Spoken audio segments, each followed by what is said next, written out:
नमामीशमीशानु निर्वाणरूपं विभुं व्यापकं ब्रह्म वेदः स्वरूपं निजं निर्गुणं निर्विकल्पं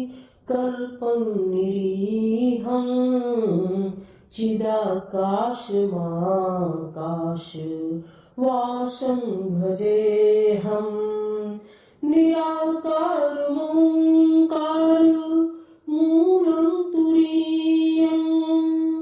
गिराज्ञानगोतीतमीशं गिरीशं करालं महाकाल कालं कृपालं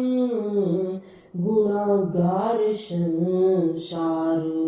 पारं नतोऽहं तुषारादृशं काश गौरं गभीरं मनोभूतकोटि प्रभाश्रीशरीरं स्फुरन्मौलिकल्लोलिनीचारुगङ्गा लसद्भालबालेन्दु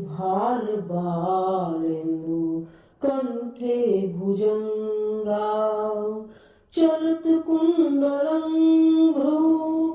सुनेत्रं विशालं प्रसन्नाननं नीलकण्ठं दयालं मृगाधीशचर्मां वरं मुण्डमालं प्रियं शङ्करं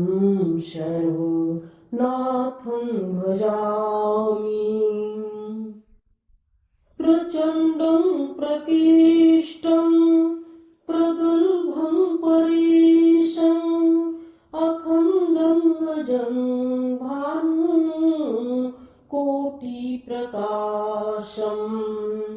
त्रयः शूलनिर्मूलनं शूलपाणिं भजेऽहं भवानी पतिं भावगम्यं कलातीतकल्याण कल्पान्तकारी सदा सच्चिदानन्द दाता पुरारी चिदानन्द सन्दोह मोहापहारी प्रसीद प्रसीद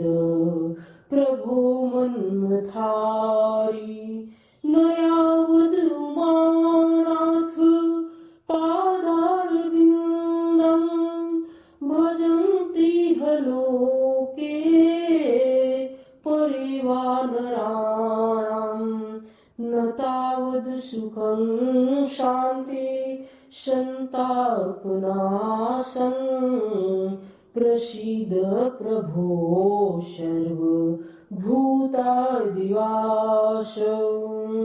न जानामि योगं जपन्नैव पूजा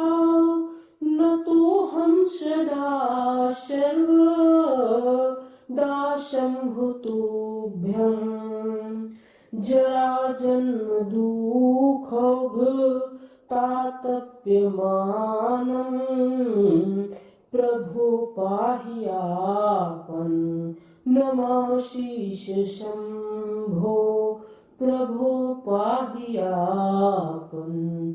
नमाशीष शम्भो।